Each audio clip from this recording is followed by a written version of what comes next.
Good morning বন্ধুরা, তোমরা সবাই কেমন আছো? আশা করি খুব খুব ভালো আছো। পার্থ ক্রিয়েশনে সবাইকে অনেক অনেক ওয়েলকাম। তো সকাল সকাল ঘুম থেকে উঠে পড়েছি। ঘড়ির কাঁটায় এখন 5:30। তো ঘুম থেকে উঠেই প্রথমেই বারান্দার জানালাটা খুলে দিলাম, তারপরে নিয়ে নিলাম হাতে ব্রাশ।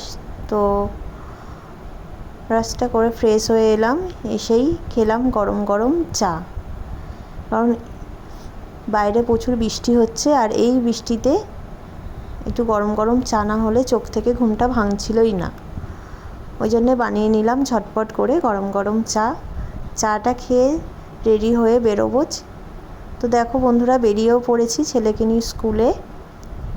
আজ আছে ওর এক্সাম। বাইরে প্রচুর বৃষ্টি হচ্ছে।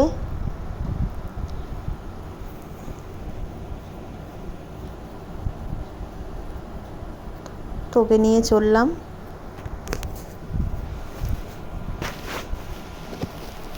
তো প্রায় চলেও এসেছি ওর স্কুলের কাছাকাছি। বেচারা ওর মুখটা দেখুন। ওরা স্কুলে যাওয়ার কোনো ইচ্ছেই নেই, কিন্তু কিছু করার নেই, আজকে এক্সাম আছে, যেতেই হবে। না তো আমি ওকে আজকে পাঠাতাম না এত বৃষ্টির মধ্যে। তো তারপরে ওকে স্কুলে দিয়ে বাড়ি চলে এসেছিলাম। এসেই বসিয়ে দিলাম ডাল সিদ্ধ। তারপরে সমস্ত সবজিগুলো কেটে নিচ্ছি। তো এখানে সমস্ত সবজি আমার কাটা হয়ে গেছে। তারপরে করে নিয়েছিলাম পাঁপড় ভাজা। তো বাকি রান্নাও আমার কমপ্লিট। তো কি কি রান্না করেছি সেটা তোমাদের সাথে শেয়ার করি, দেখো। তো এখানে করেছি পোস্ত দিয়ে আলু ভাজা, আর আছে শুকনো লঙ্কা ভাজা।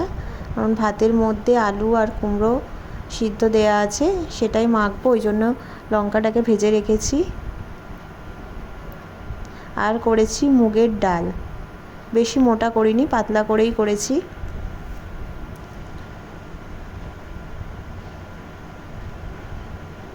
তো এখানে মুগের ডাল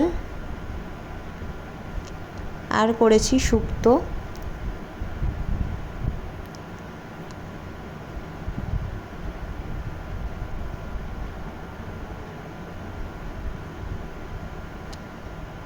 আর পাঁপড় তো ভাজছিলাম, দেখলেনি। এটাই হলো আজ আমাদের নিরামিষ রান্না। তোমাদের কেমন লাগলো জানিও।